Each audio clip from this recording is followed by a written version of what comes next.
Are we headed toward a financial disaster? You're going to be shocked at what you learned today as a silver and gold investor, because backed by popular demand, overwhelming request, we're fortunate to be joined by Ted from Ted Speaks. Ted, welcome to Ron's Basement. Well, thank you, Ron. I really want to appreciate the welcome that you and your audience have given me. Quite honestly, it's been over the top. We've received over 300 comments, and I would say over 99% of them are, hey, this is great information. We'd like to see more. But for you guys to take your time and to respond back to me, I really appreciate that. That's really heartwarming. And I'm going to make it worth your while here today. You're going to learn some things that you didn't know before, that you're going to start to understand the reason why you haven't been told this information before. So just to preface this, I got a phone call last night after our show, and I got a phone call from my ex-OSJ, Office of Supervisional Jurisdiction, from ING. And apparently we're no longer friends anymore, because he's upset that I'm talking about QSIP numbers and the lack of provenance with the stock certificates. So, you know, folks, I jumped out of the ship. I'm in the water now, and I'm in with the sharks. But you know what? We're going to sink. We are going to swim, and we're going to make it. And everything is going to be just fine, because truth always prevails. All you got to do is shine a flashlight in a dark area, and the rats scurry, and that's what's going to start happening. So, Ron, let's get started with the show. What kind of questions did your folks have that they'd like to have addressed here today? Well, we had some questions about this idea of, are we headed toward a financial calamity? Are we headed toward a financial disaster this year? Or is it just a bunch of tinfoil hat conspiracy? I just have to cut you off right there, because we're actually seeing this. Okay. You're seeing this in the cost of goods going up. You're seeing this in the price of gasoline. The problem here is not that the gasoline is becoming worth more. It's $1 is continually becoming worth less. And so I was explaining in our first podcast, what we have here is a biblical battle, okay, between Keynesian economics and Austrian economics. Keynesian economics is all about fractional reserve banking and controlling everything by creating all lots of problems and everything downstream. The housing market, the bond market, the stock market, even the judicial system. Think of this.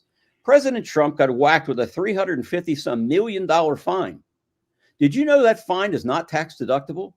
Did you know he has to earn like $1 million if he's making 34% to come up with a $340 million that Erdogan says he has to pay? On top of that, he can't run the business for 3 years. What we're seeing is a monumental fight here. This is the Keynesian system racking up against the Austrian monetary economic system. And this is got to stop, because now we have basically a two-tier justice system. If we like you, you're on this side. Fannie and Willis, you're seeing all this manifest. Well, where is this coming from? Why is this happening?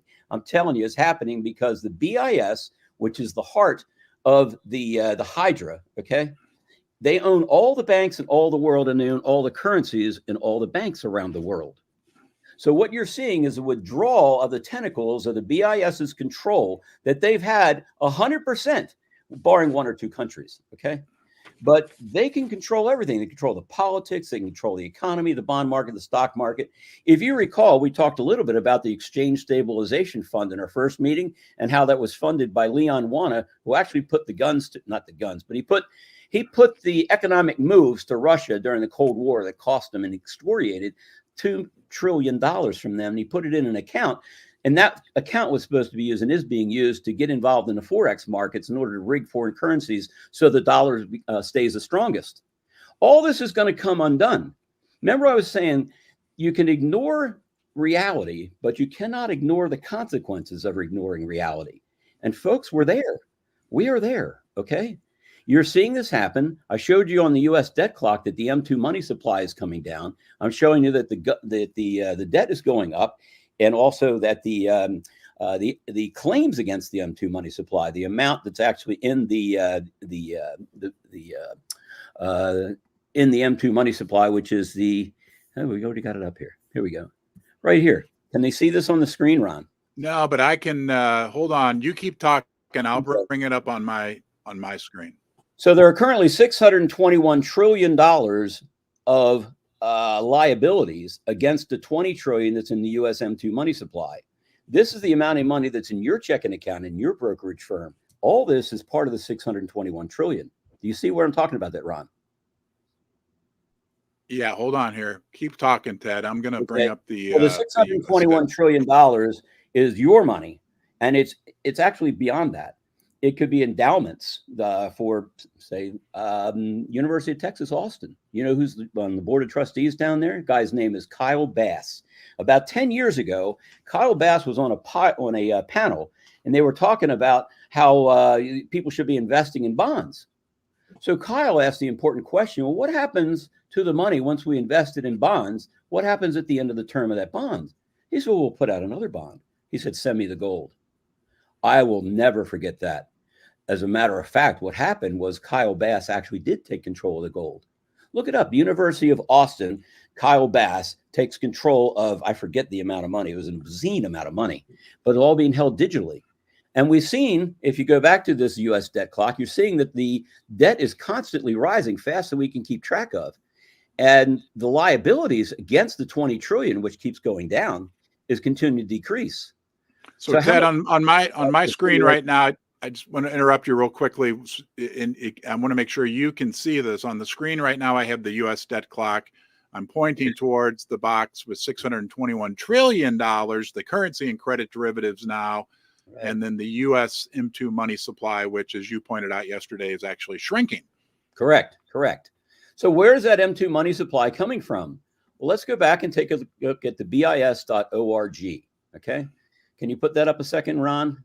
Now, folks, I'd asked a couple of you as I was addressing your personal comments, you might want to have a piece of paper and a pen and get your computer and a calculator next to you, because we're going to go to some real interesting stuff here. So what we're going to do is we're going to go to the BIS, going to click on Central Bank Hub. Do you see this up here? Central Bank Hub. And then we're going to go up down. You got a Central Bank and Monetary Authority websites. Do you see that? Yep. Okay, we click on that. And then I asked you yesterday to give me a letter of the alphabet. You gave me the letter P, but let's choose another letter besides U here today. Oh, I don't want to do C. There's too many. How about D? D. Okay. So, folks, you can do this on your computer at home. This isn't rocket science. Okay. So as far as D is concerned, there's only two countries that begin with the letter D. And guess what? They own both of them in both countries, Denmark and Dominican Republic. Of course, if you drop down from there, you see Ecuador, Egypt, El Salvador, Equatorial New Guinea, Estonia, Eswatini, as Ethiopia, Euro area, okay, European Central Bank, okay, interesting. When did the European Central Bank and when did the euro come into existence? I thought all the currencies were named after silver, but the euro is a currency. Well, isn't it interesting that the euro came into being in 1996? It was Judas that was paid 30 pieces of silver to drop the dime on Jesus. So silver's been being used as money for a long time. Now, folks, I know a couple of you corrected me from yesterday. It is 30 pieces of silver, not 30 ounces. Okay, 30 pieces of silver, what he got paid. So, Ron, where are we with some of the other questions that some of the listeners or followers here had for us today? Yeah, I think people are interested in hearing about, as we move here into the coming months, we've got this bank term funding program that's coming to an end. We have the reverse repo program, which has really been more of a like a stealth QE type program that's been drained, as far as I know, from like almost 3 trillion down to 500 billion. Of course, there's a myriad of other things going on in the world, but what do you think that 6 months from now, Ted, we're going to be smooth sailing and Jerome Powell's going to be celebrating, saying, "Oh, we had a soft landing and everything's awesome," or should people be? What do you call a herd of unicorn? A herd of giraffe is called a tower, right? Right. And a herd of hippopotamus is also called a crash.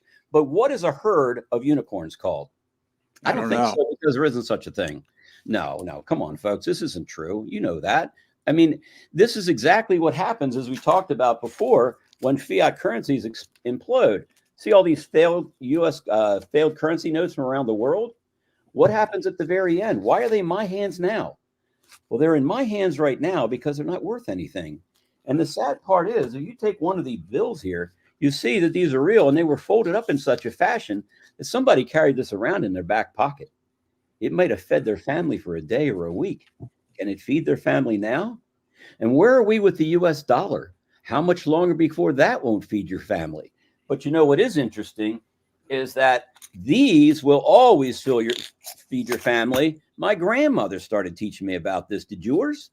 My grandmother sat me down. We had these blue books. Do you remember this, Ron? You used to put in dimes or quarters or nickels or whatever in those books. They were all silver, okay? And then what happened, according to Gresham's law says that bad money forces good money out of circulation. So what happened was they came up with quarters that had no silver in it whatsoever. So in 1965, folks, according to the Constitution, they stole our money from our money. We no longer had silver in our coins, okay? So what they did instead, to get the good coins out of circulation and have you only hold fiat coins or fake coins or coins that had no value, is they came up with a series of collector quarters. Remember the different states you could collect? Yeah. Well, you would collect those, and somehow your silver would make its way back into circulation. Have you ever been to a grocery store and you've seen these green machines there called Coinstar, Coin Counter, or whatever? Yeah. You take in a whole box of coins, you dump it in there. Do you know where they're making their money? They separate out the pre-65 dimes, quarters, and half dollars from the other stuff, because the dimes, quarters, and half dollars are worth at least 14 times what it is that the raw quarter should be worth. And that's because those quarters had silver in it. And the way that we know our money, okay, as defined in the Constitution, is real here, and to keep it from being corrupted, is around on the outside of the edges here. You see that a little bit? Yep. That's a really great focus. Yes. Yeah. You'll see ridges. These ridges are actually called reeds. And these reeds are put on there so that you can't scrape off outside layers, the outside of the coin, and debase the coin, cause the coin to be worth less in its metal, okay, than what it should be worth. So in order to stop that, they put the ridges around that were reeds around the outside. And of course, you're not going to scrape anything off the top or out of the back. Okay. No. So some other people are asking questions as far as what is money in the United States and what is it in Canada. Well, I suggest you do some research on your own, as I did. But the money in Canada is the silver maple. So you should be collecting that, because anything paper or digitally issued is a representation of that. And that is finite, where what you're being issued is not finite. So let me address something else here, okay? There is an old law of physics that says energy never be created nor destroyed. Okay, so think of your work as labor, okay, and think of your labor as energy, okay. So you're gonna save up this energy over and above what you actually need to put food on the table and take care of the kids and that kind of stuff. But that is going to now be called purchasing power, and you want to store the purchasing power. Look at what they've done. They've convinced you that your purchasing power should be digitized, and you'll see it on a computer screen with digits, okay. Have any of you ever lifted up a monster box of American Silver Eagles? That's what $10,000 feels like. Now, you're not going to find it for $10,000 now, because they're worth a lot more, because the dollar's worth a lot less, okay? It's still worth the same amount of effort, okay? Matter of fact, you used to be able to buy the monsters for a lot less than that. So why has the monster box cost gone up? Because the dollars that you're used to purchase the monster box have less value in it, okay? So I have a friend of mine who is inside of a very, very large federal institution that you all would know. And I'm going to see if we can get him on the phone. He said he'd take our call. Ted. Yes. Ted, can I ask you a question? Yeah. So when you talk about this amount of energy that goes into, let's say, each American Silver Eagle or Canadian Maple Leaf, do you feel like, or whatever? Yes. Yeah, or even a 10-ounce bar. I know you're not a big fan of bars, but not fungible. How are you going to take a 10-ounce bar and go buy something? Who's going to take it from you? Now, you might have to take it to a third party and then let them give you the money for the then currency for it. But you're introducing what's called a counterparty in there. So you might like to use that bar to go buy, say, a car or something. But that bar is not something the guy has ever seen before. You need to use something that's recognizable, that's fungible. Each bar is going to be slightly different. Okay. Yeah. You also need to be using the money of the country. Otherwise, you're using an investment or a commodity, and commodities and investments are taxed.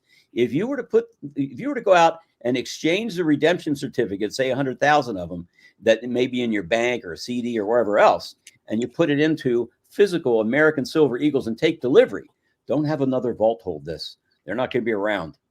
Believe me, the people that are managing the vaults don't have the same kind of interest in your money that you do. Neither do the banks. Their interest is convincing you to separate yourself from your energy that you put into working or generating something of value that particular day to them. And you lose the provenance. Remember we talked to you yesterday or Friday about provenance. Okay. Provenance is actually the perfection of what it is that you hold. Okay. So if you were to take the dollars and you're going to put them in a bank, right, then they can use those dollars to hypothecate and use as loans or collateral for loans in many other areas.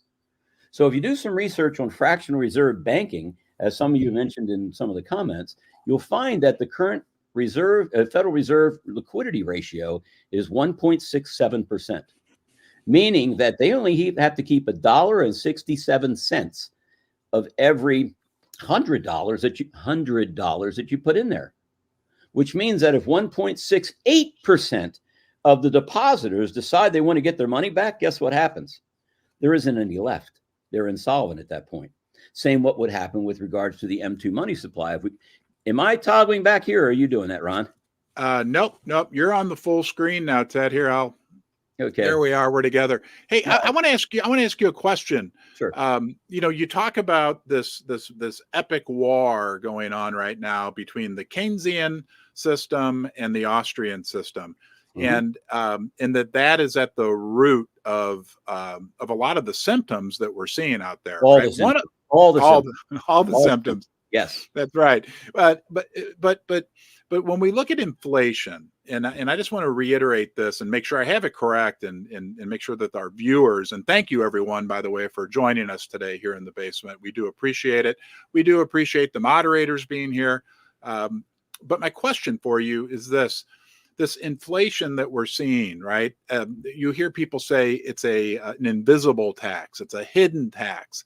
Do you agree with that? I mean, this money printing, sure, they could either raise taxes, which of course, could hurt the wealthy, or print more money, and that the wealthy kind of benefit when the money's printed, as we've seen over the last, 10, 15, 20 years, because asset prices have appreciated and the wealthy own all the assets, but that the average person out there, right, has lost a significant amount of their buying power. That's right. And that silver eagle that you held up earlier, that it is a store of energy, a store of value. Right. Yeah. Is that correct? Yeah, absolutely correct. You're absolutely correct. And what they're doing is they're taking your hard-earned labor and they're fractionalizing it and saying, oh, well, the Keynesian model is that you can print your way and inflate your way out of debt. But let me ask you a couple of questions here. If we have a pie and that pie has 2,000 calories in it and it's going to feed 4 people, then each person we get 500 calories for the day, right?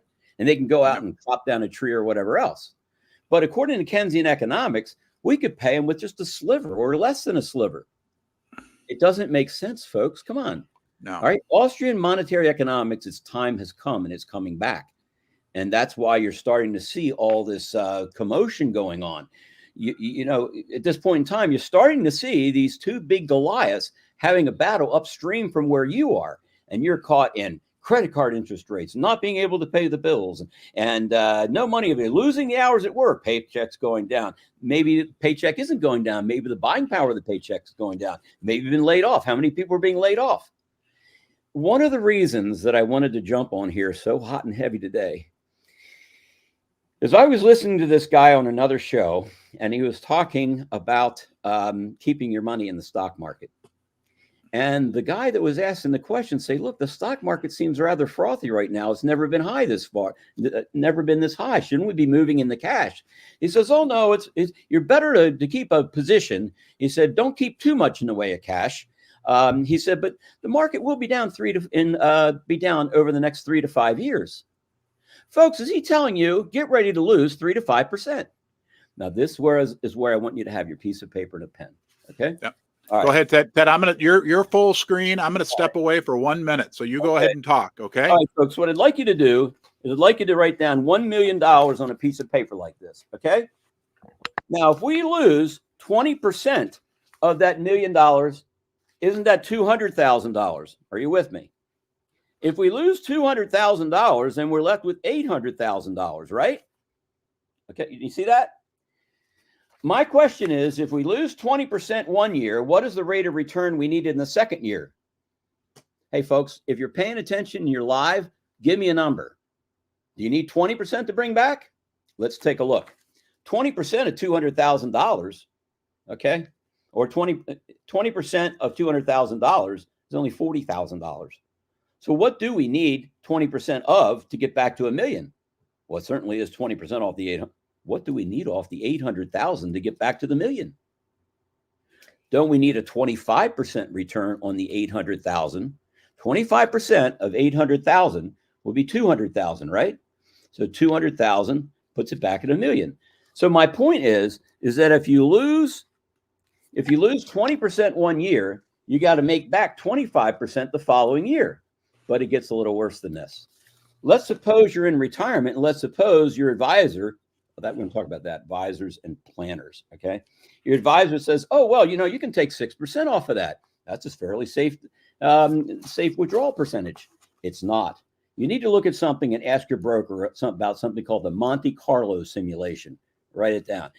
Folks, listen, we've set up a website, and we've also set up an email since yesterday, and it's set up by my good friend Nick, who's the owner of this company called Platinum Reputations. He does websites and everything. But anyway, he has the email set up, and the email right now is ted@tedspeak.net. So if you have any questions, comments, or whatever, write me, tag me up here. But anyway, guys, I want to bring you, hold on, I'm going to interrupt you, Ted. I'm going to bring you to Ted's new website here that you can see on your screen, tedspeaks.net. And there's a link to that in the description of this video. And on top of that, not only does Ted have a website and an email address, Ted also now has his very own YouTube channel called Ted Speaks Truth. And there's a link to that in the description as well. Back to you, Ted. All right. So here we are. You had $1 million in the account. The broker says, hang in there. It'll come back, right? So you lose the 20% one year, but you take out $60,000 to live on. Okay. So now instead of $800,000, we actually have $740,000, right? If you took out 60, you with me? Okay. So what kind of rate of return do we need on $704,000 to get back to the million? It's a lot more than 25%. So what I'm trying to say here, folks, is that you are at a point in time right now where I believe asset preservation should be more important than asset appreciation. Okay. Your asset, the silver, is going to appreciate because it's been manipulated down so far for so long. If we go back over to the U.S. debt clock, I'd like to show you the papers. I'd like to show you the papers, the silver ratio. I have to do that. Hold on here. Okay. Yes, everyone should be seeing the U.S. national debt clock. And you want to go to the paper to silver ratio? Absolutely. Yes. Which is, here it is right here. Right. See my orange finger, everyone, 393.19 to 1. Okay. That means that they have created 393 paper units of silver for every 1 unit of silver that exists. All right. So who are these other 292 people that think they own the same ounce of silver that you do? Oh, you know what? Possession's 9/10 of the law, isn't it? So you should be holding your own money. Some people mentioned about putting money in a vault. Folks, sleep on top of it. Okay. It might be a little rough for a little while. Okay. But put a mattress on top of your stuff. Don't get involved in any third party stuff. A third party is somebody you have to go to get your money, and you hope they're going to honor their word, right?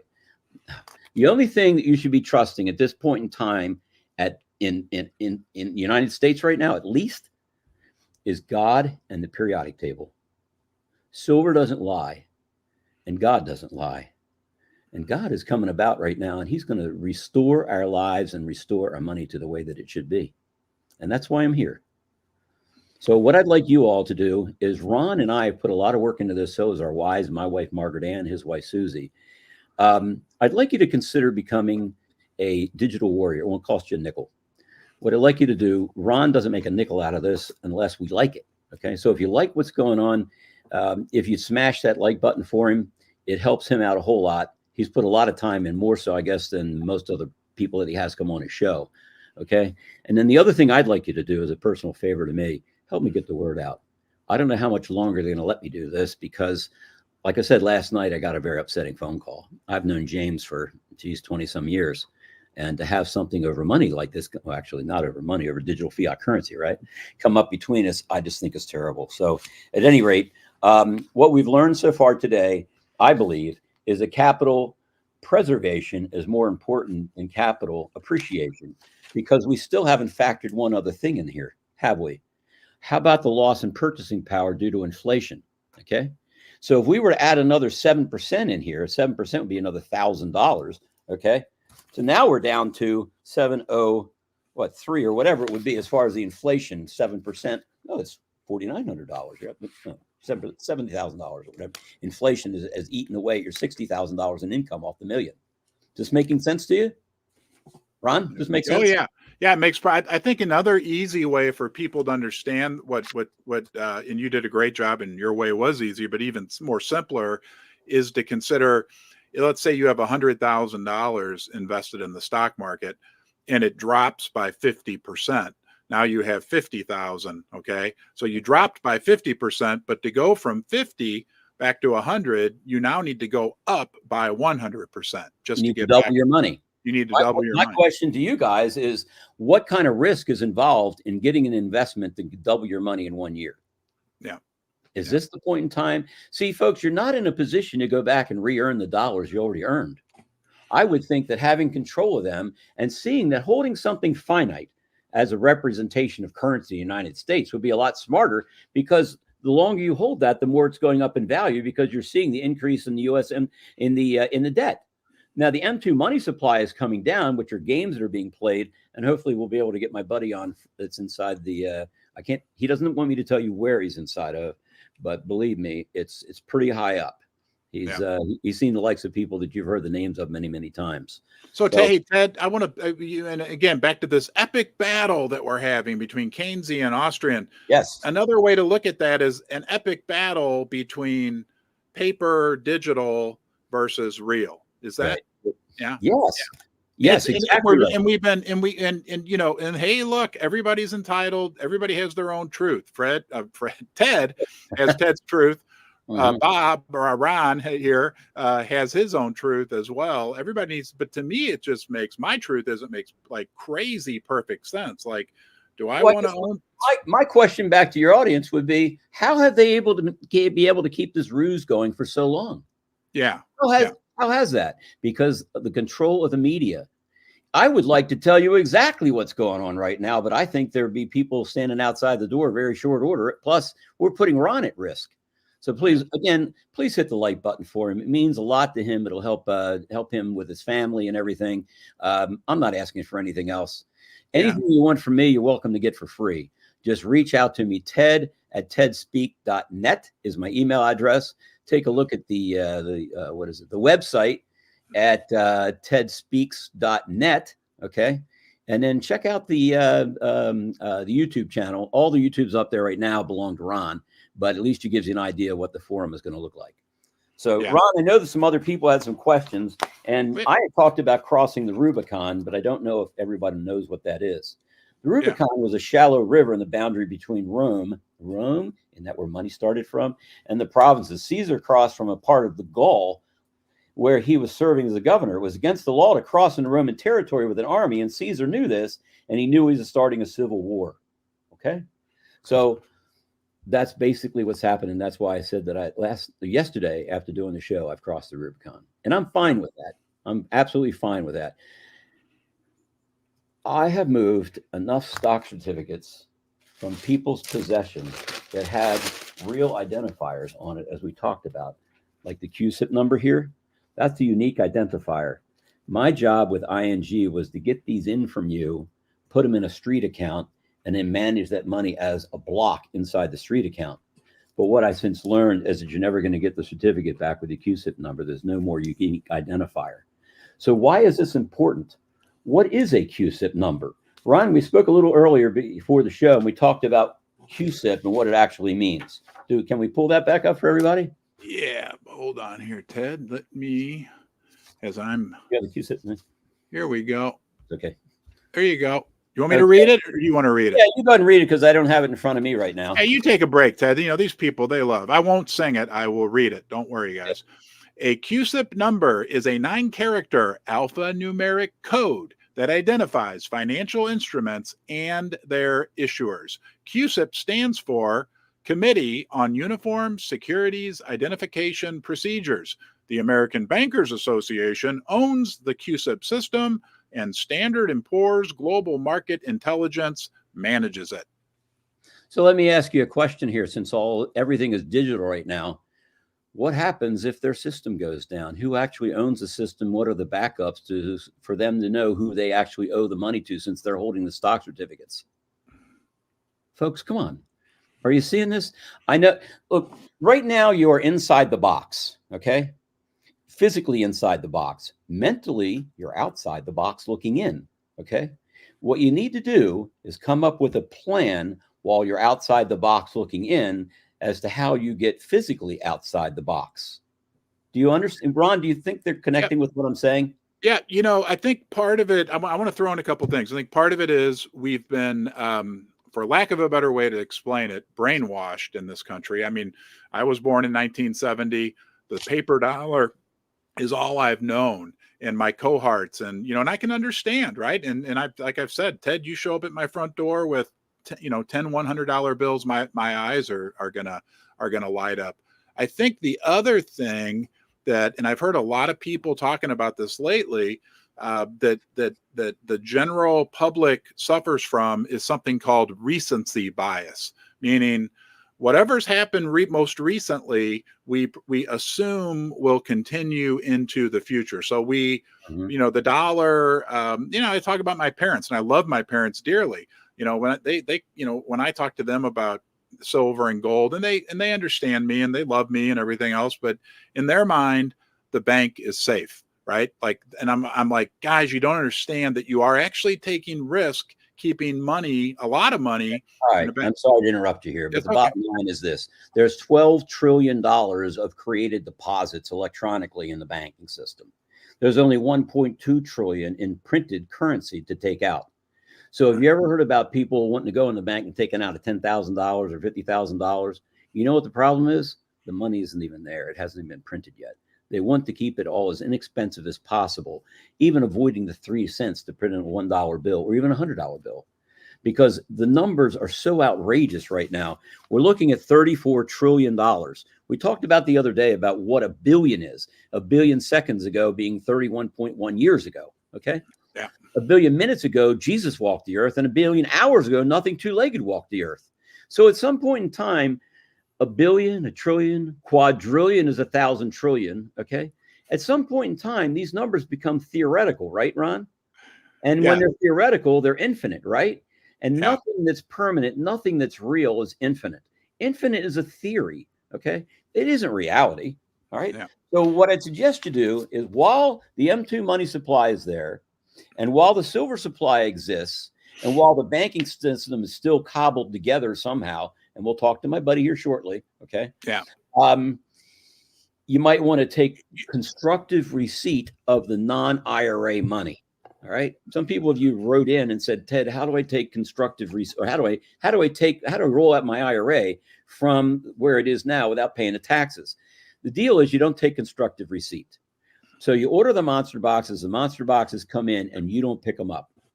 Somebody with another set of monster boxes shows up, and they take your monster boxes and they give you theirs.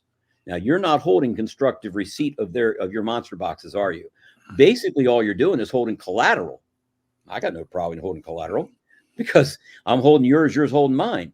There are workarounds. The problem is that they just don't want to tell you about this stuff, because it's a lot more profitable for them to sell you something digitally, like digital silver bars. Okay, they charge a 7% commission on top of it, and tell you that they're going to send your bars down to some vault that you don't even know about. And then, what are these bars? What are the bar numbers? Are they 100-ounce bars, 1,000-ounce? What specific identifiers on these bars, and how do you know you're going to get those same bars back? Folks, only one person cares about as much about your money as you, and you know who that is? It's you, okay, and me. But you'll come to realize that. But let's not get there. And I want to say something, Ted. I get so much heat from the internet about the fact that I'll put together videos where sometimes I'll say, I think we could see a $100 silver price, we could see a a $500 silver price. And just to circle back to what you were saying about, quadrillions and zillions, if they can print infinite amounts of dollars, really the price of silver could go to infinity. And I know that sounds Absolutely right. crazy. It sounds Yep. crazy. And people say, oh, you're nuts. Yep. And blah, blah. Like they can't comprehend that. No, you don't understand, right? Like go talk to somebody in Venezuela, right? Ask them about how high the silver price can go in a currency. That's called boots on the ground. You're absolutely right, Ron. Yeah. I work at night. I have a little job, great job, lovely, wonderful place I work at. And there's a Venezuelan cleaning crew that shows up. Mama, she's 78 years old, and her son, who's 54, they moved here from Venezuela a year ago. Talk about them. I talk, to the extent that I can, because my Spanish is horrible and their English is horrible, but we communicate, and I can tell you this, their eyes light up when you talk about silver and gold, because they experienced it. Well, sure. We're the only country on the face of the planet that hasn't been through a currency reset. Isn't that interesting? Folks, it's the truth. That's why everyone here in the United States is suffering from something called normalcy bias. We have never seen a currency reset. Now, I have a greenback that I think my father had from his grandfather, but outside of that, all we've ever known is the same bill size and bill colors that we're familiar with right now. But these other countries, if you're in Lithuania, or if you're in Romania, or if you're in, let's see, Scotland, or in Holland, what happened was your particular currency of your sovereign country in Europe got done away with, and it made part of the euro. Interesting. Yeah. So what happened to the currency? I was on a bus, and I was sitting next to a guy from Germany, and we were talking about I don't know how the subject came up, but it did, of failing currencies. And I said, were you around when the euro came into vogue? And he said, oh, yeah, I was. I said, and you're from Germany, right? And his broken, he said, yes. I said, were you holding German marks at the time? He said, yes. He said, I was holding German marks. And I said, well, when they announced the euro, how long did you have to exchange the German marks for the euro? And he said, it went like this. Day 1, 1 to 1. Day 1, day 2, 2 to 1. Day 3, 3 to 1. Then no more conversion. What about all the purchasing power that he had put into those units? It was stolen. When people tell you a lie, okay, more chances than not, they're going to make more money off of you telling you the lie to get you to buy or believe something than they would if they told you the truth. We have got to move back to the truth. That's why the truth is so important. That's why Ted speaks truth. Ron speaks truth. Okay. And everyone else that's part of our group speaks truth. But if you send me an email, you want something, I have 17 people that are in my group, and they're all ready to address your comments and concerns. I told them asked them whether or not they would take on a few respondents, and they said they would. So if you're interested in more information, want to say hi, connect directly. Ted@tedspeaks.net is the email address. And Ron, thank you very much for setting that up and allowing us to get the word out to more and more people. Yeah, I'll mention to everybody, we don't want you to leave the live stream, but in the description of this video, you can go get Ted's email address, his new webpage, and his new YouTube channel. Ted, I've got something I want to say regards to what you were talking about, this slow erosion that we've seen, this epic battle between Keynesian and Austrian economics. I love, because that is the core of what's going on. That's right. Part of it, I have two things I want to say and get your opinion on. Number one, I think the problem is that it's happening in slow motion, right? It's happening faster now, but it happened little by little by little. Mm-hmm. So people don't, it's not like if everybody had gone to sleep for the last 15 years, right? If like time, the last 15 years had happened, then people would wake up and say, wait a minute, how did gasoline go from $1.89 when Trump was president to $4, right? Yeah. Or how did a cost of a house go from $165,000 to $425,000? So I think it happens, and I think that's part of that recency bias that we talked about. But I want to ask you about this as well, because another great friend of Ron's Basement, Pat Holland, he's with the Missouri Freedom Initiative. It's a guy that I want you and him. I want you and him to talk sometime. He's a warrior. Reach out to me. Yeah, Pat is a top tier guy. He introduced me to this concept of a term. I don't know if he invented it or if he heard it from someone else, but nominal confusion. And what he means by that is, like, you take $100 bill, people just get confused by the number. Like $100 bill was valuable to me 20 years ago. And you know what? It still is today. Like I still look at it like we get confused about the number, but we forget that the value has been slowly, little by little eroded on us. And the way that's happening is by a serendipitous increase in the money supply. Think of it like this. Ron, you and I are going to go into business and we're going to start a restaurant. And we're going to offer the best crab bisque that you've ever had. Have you ever had a cup of crab bisque, that 1 cup of crab bisque and you're filled up? Have you ever had a bowl of it like that? No. I have.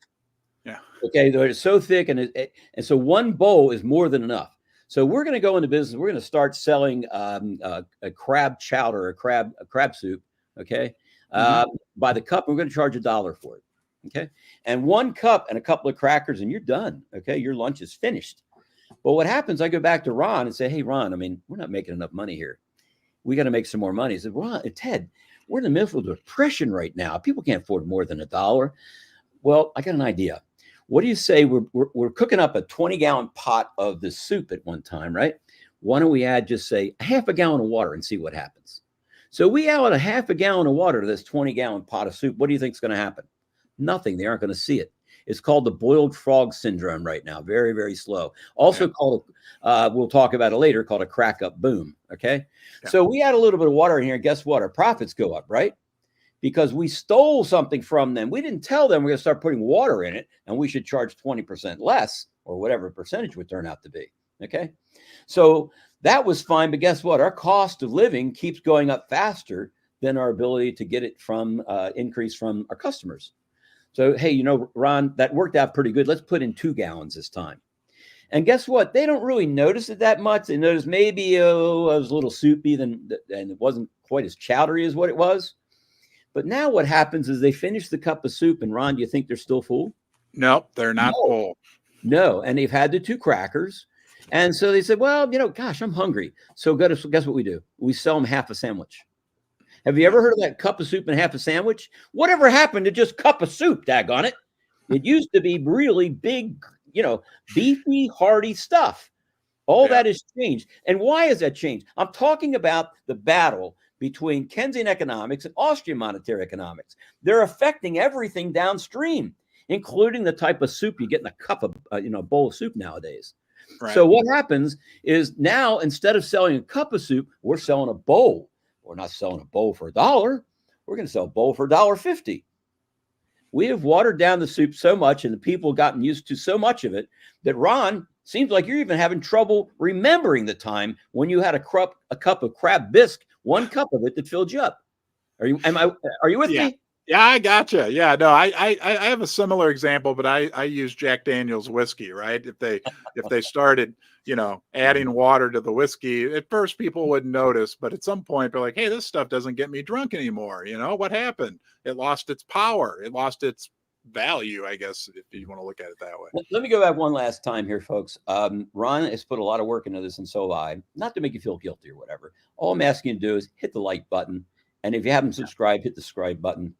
Because someone must give before you get, right? If you're out there naked and somebody gives you something, okay, you got to receive and somebody's got to give before you get, right? My question to you is, are you going to be a hoarder or are you going to be a pass it along, pay it forward type of guy or person? Yeah. The way you do that is share this with your friends, because your friends have these stock certificates. No, they don't. They don't have stock certificates. They have an investment account. Okay. They don't actually have dominion. They don't actually have constructive receipt of a daggone thing. What they have is the promise of a share.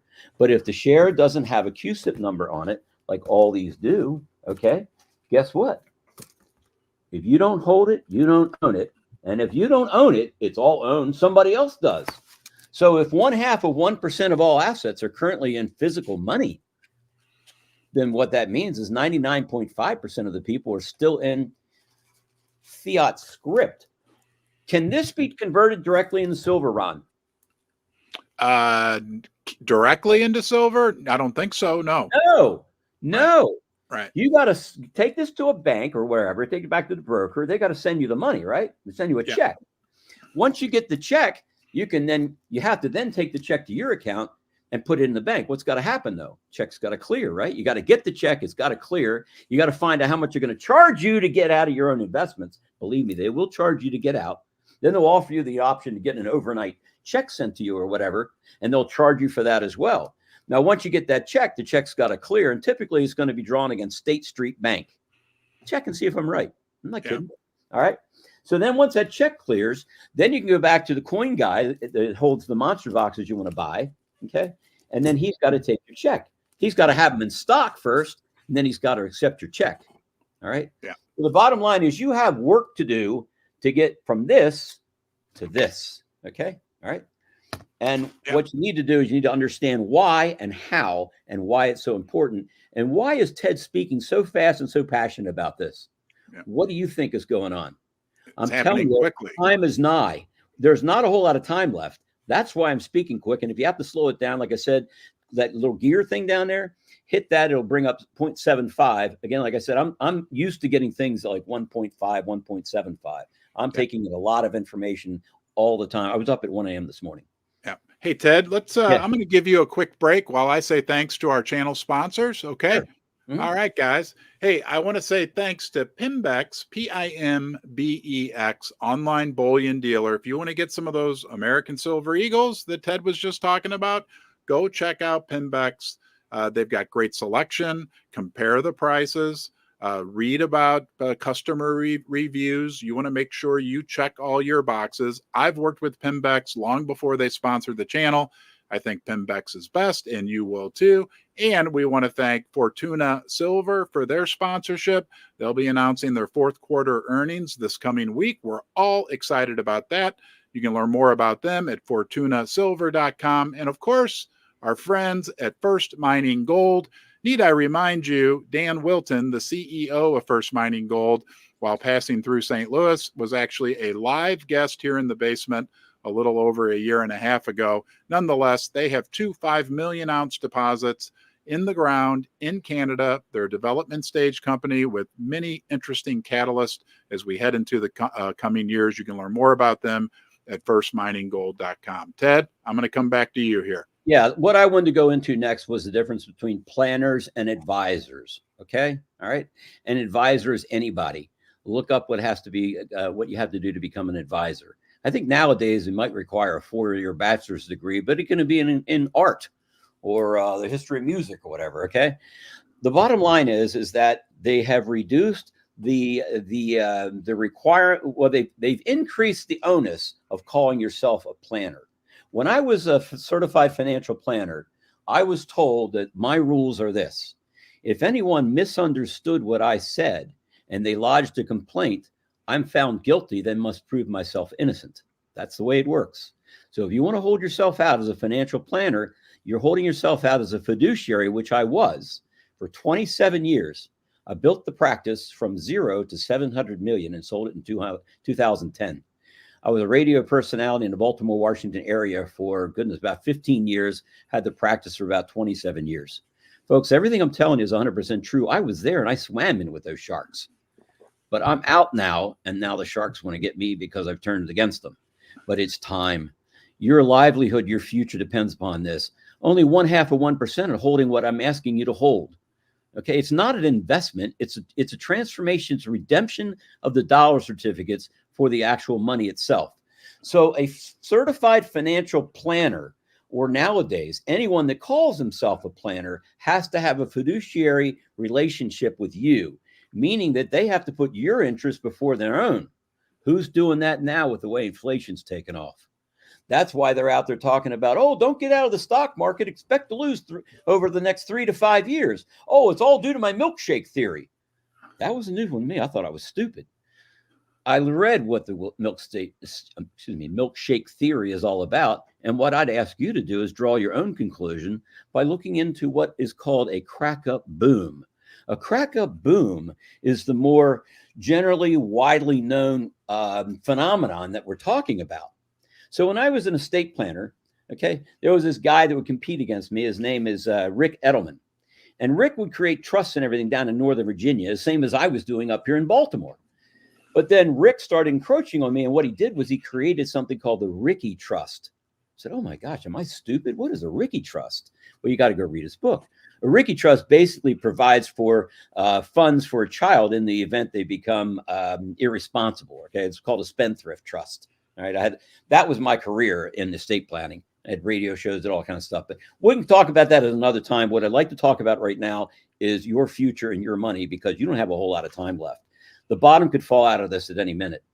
So, Ted, and I want to throw in Lynette Zhang. When I had her here in the basement, gosh, it's been a couple of months. I'm wanting to get her back. I know she has a new venture she's involved in, but she talked about how, we are near the end, or likely, right? None of us has a crystal ball, and then you have to throw that in there, right? But as she put it, I thought very eloquently.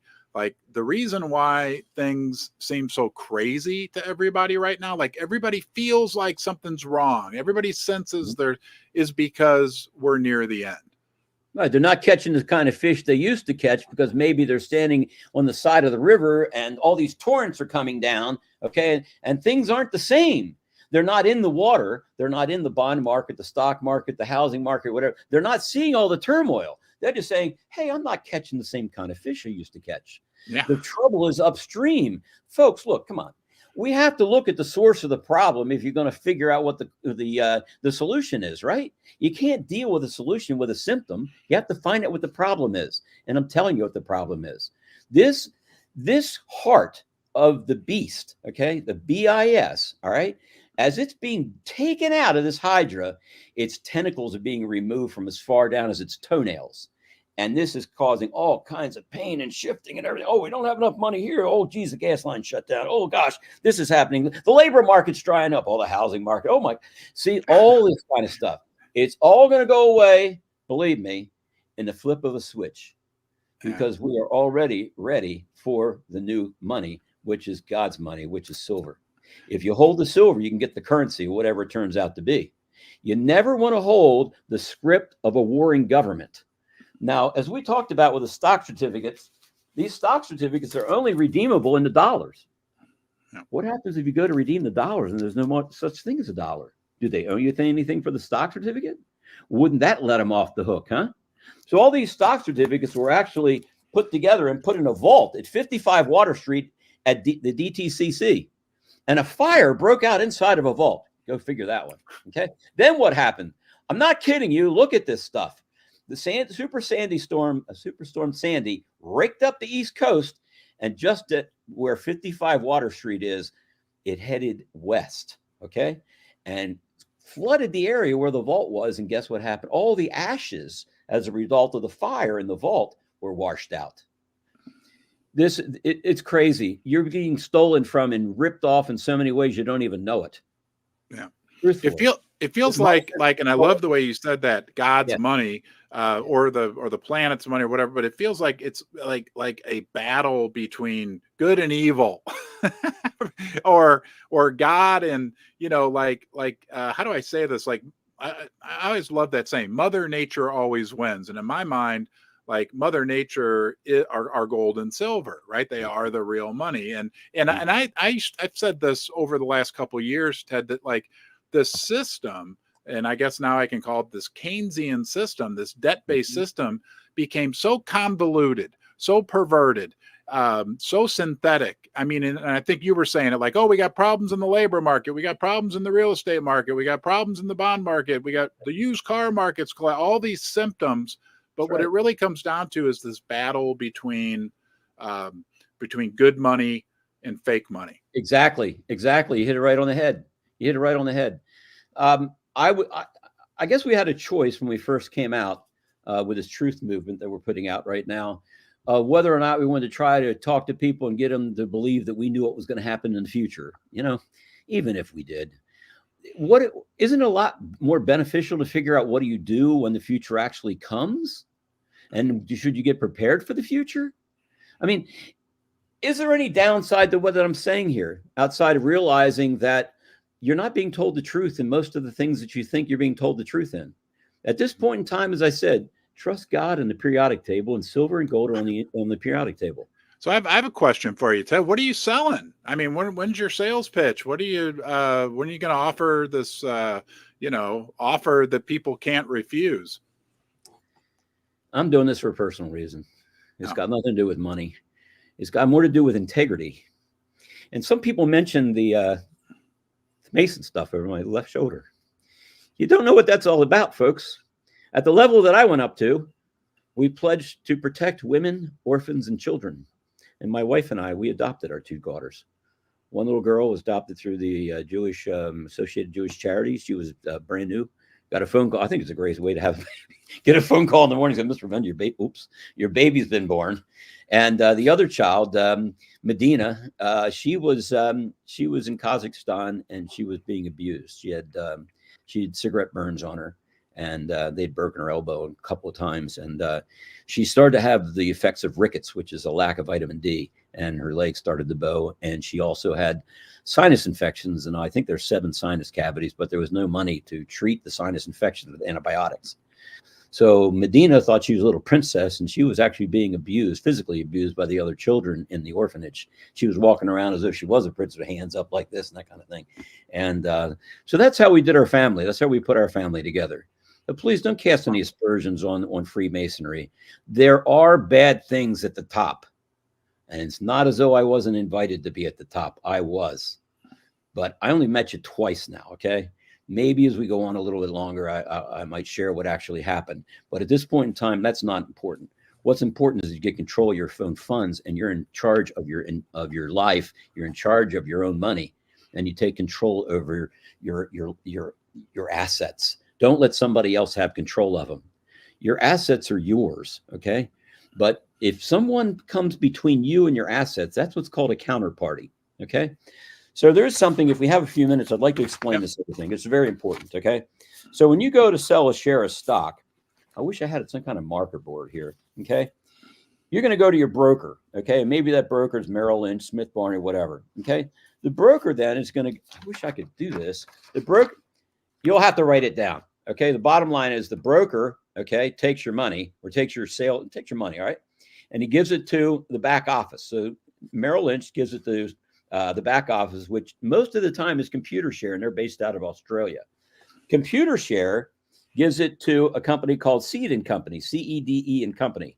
They're located at 55 Water Street. Let me ask you, Ron, what does the word seed mean? Like if you have a receding hairline or you can seed a point, what does that mean? Take it back. Up, right? Yeah, give it up. That's right. So check this out. I don't ask you to believe me. I would prefer that you do your own homework and find this out for yourself. So the Seed & Company is the sole intermediary for the DTCC, which stands for, Ron, can you put this up somehow? The Depository Trust Clearing Corporation. One more time, folks. It stands for the Depository Trust Clearing Corporation, okay? They own your stock. They're the guys that say whether or not you can have it or not have it, okay? So if they say you can have your stock, okay, then they will send a message back to Seed & Company saying, yeah, give Ron his stock, okay? Now, Seed & Company's got to send a message to Computershare, okay? And Computershare's got to get the message and say, okay, fine. We'll release the funds and we'll send it to his broker, okay?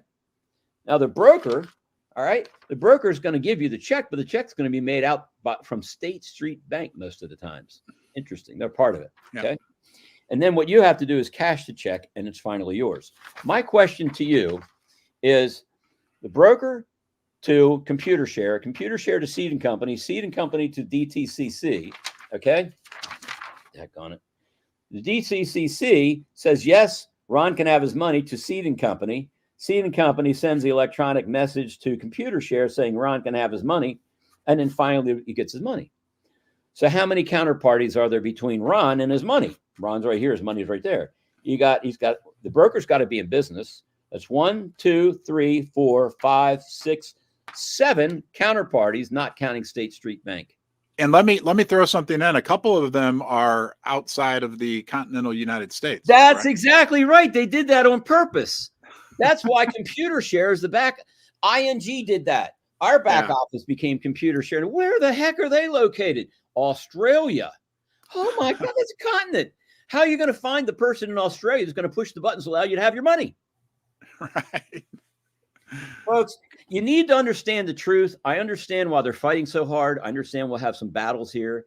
Ron is slightly concerned about the information we're putting out being shut down or losing whatever, but please help him out again. Please become a digital warrior with us. Ron, can you show them where the like button? I don't see that on my screen here. The like button's always right below the thumbs up. That's it. Thumbs up, right? Oh, thumbs up would be nice. Yeah. There were about 16,000 views, and I think we got about 1,600 likes, which is pretty good. Yeah. Yeah. But, I have a big announcement to make, Ted, if I can interrupt you for 1 second. That was in the comments too. I apologize. I interrupt Ted so much, but this is a big announcement. This is the most watched live stream in the history of Ron's Basement. We have over 800 people with us. So thank you, everyone who's joining us today. You know, it's me and Ted talking, right? But there's one person who's just as important, and that's you, right? It's not called TEDTube, not yet anyway. It's not called RonTube. It's called YouTube. So the viewer out there, and Ted, you know, the information that you're giving, the education that you're giving, it's long overdue. It's long overdue. I appreciate the accolades, but this should have gotten out a long time ago. And why is it me doing this? Why isn't it somebody else?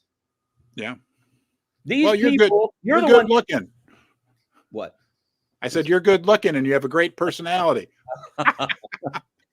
Folks, Ron's right. I'm on a personal mission here, and I shared that with you all yesterday, but I don't want my reward down here. I want it up in heaven. Okay.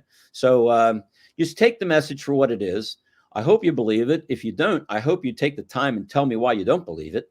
But more importantly, I hope you take the time to investigate, because everything I've told you is true.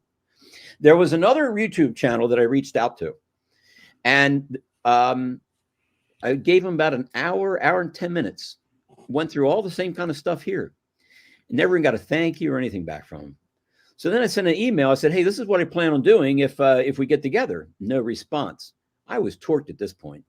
So I sent an email and said, the favor of a reply would be appreciated.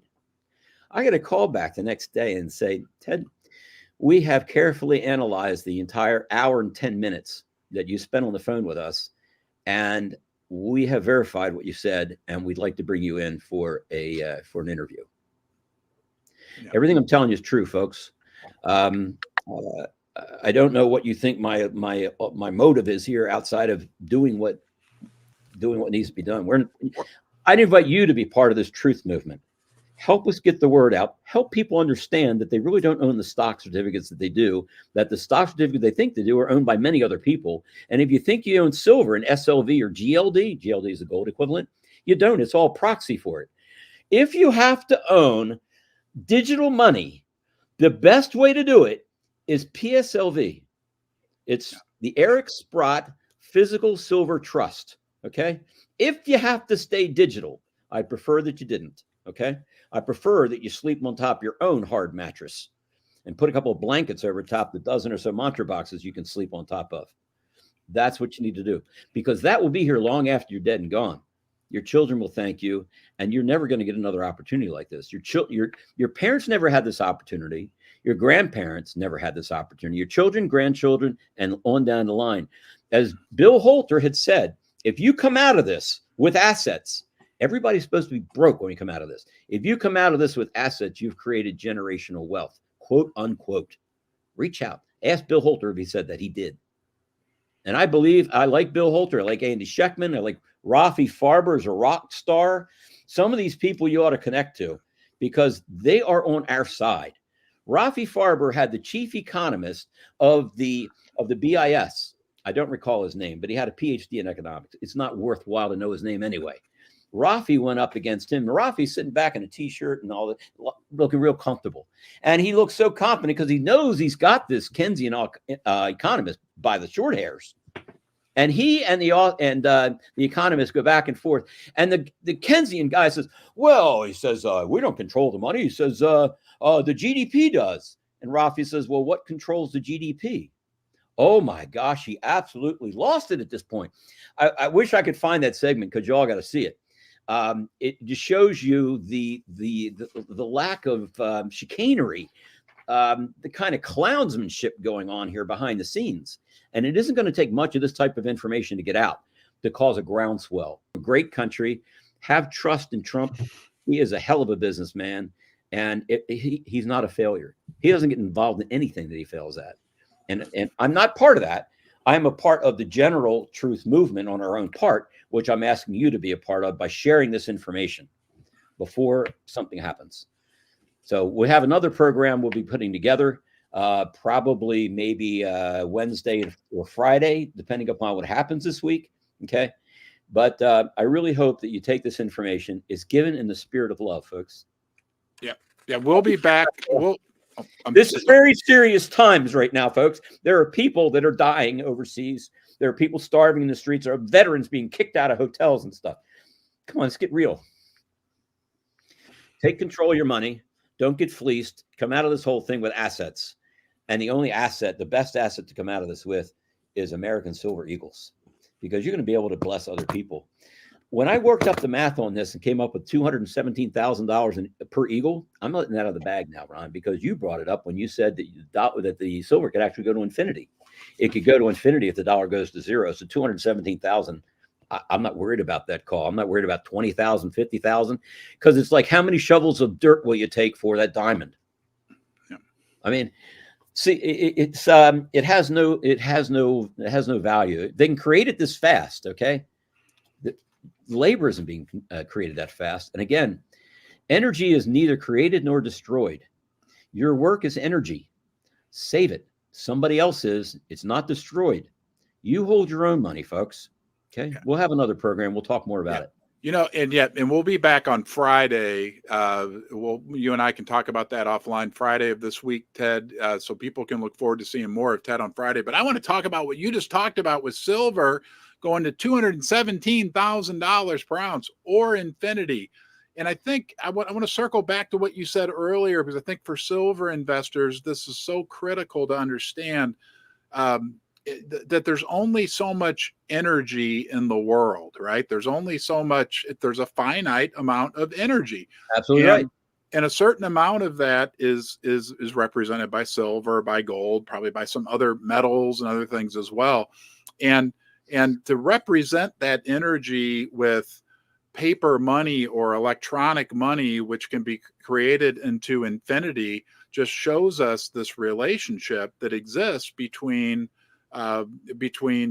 paper, fake, synthetic, unlimited money and real money, like metal, right? Silver and gold. And I want to, our viewers, I think this is critical for people to understand.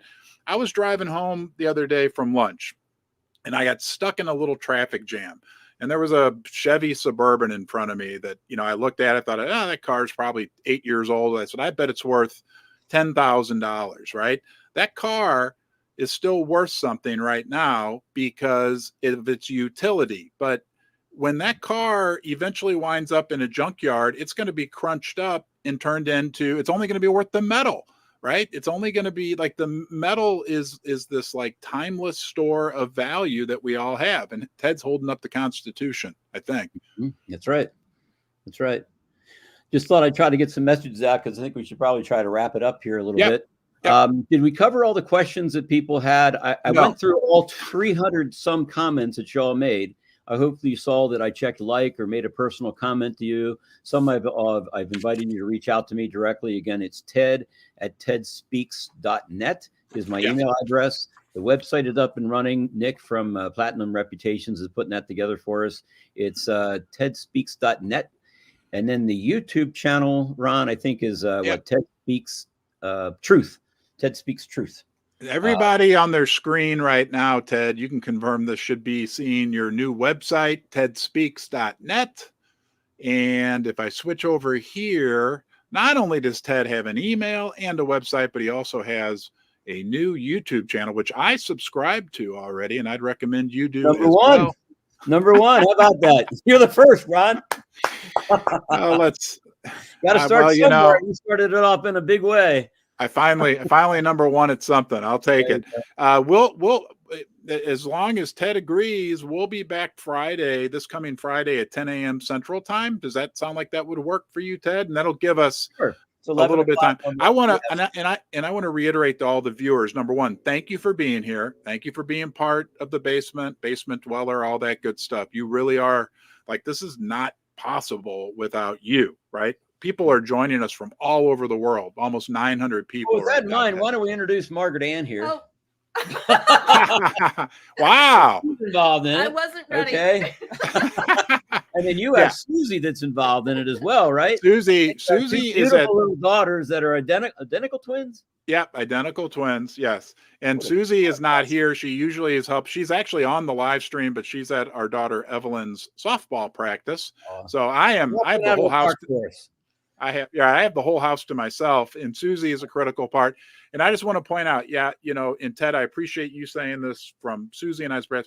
I can tell everybody out there, Ted and Margaret Ann have put in a tremendous amount of work making this happen. We had a big show on Friday. Obviously, we've had a big show today with a record number of people joining us. So thank you, Ted, and thank you, Margaret Ann. And Margaret Ann's going to be mad at me because, we apologize to the viewers. We will get to all these questions. Margaret Ann did a great job putting together the questions. I know we kind of touched on the Silver Eagles. There's some other things. I guess you can feel free. If there's something we haven't addressed, send me an email. Ask me. Sorry, my friend inside the. Wow, I'm not doing real well here. My friend, okay, was not able to get online with us today. Here, he was going to call in, but I will have him call in another time, and you will hear from the belly of the beast what's going on. Some of you read the comments. Okay, I apologize for my friend not being on today, but we will have him back on. Believe me, there's a lot to be discussed. Sounds great. We'll see you on Friday, Ted. And everybody, please give this a thumbs up. That helps the algorithm. Yeah, that helps get the algorithm going and getting it out to more and more people. Thank you to the moderators who've been here. You know what? We always do something here. I type 8 for the moderators because those that moderate are great. So thank you to the moderators. And thank you for the super chats. That's always much appreciated. Goes a long way. And we'll see you guys on Friday. Have a great Sunday. Thank you, Ted. Thank you. Okay. And I really appreciate it. God bless you all.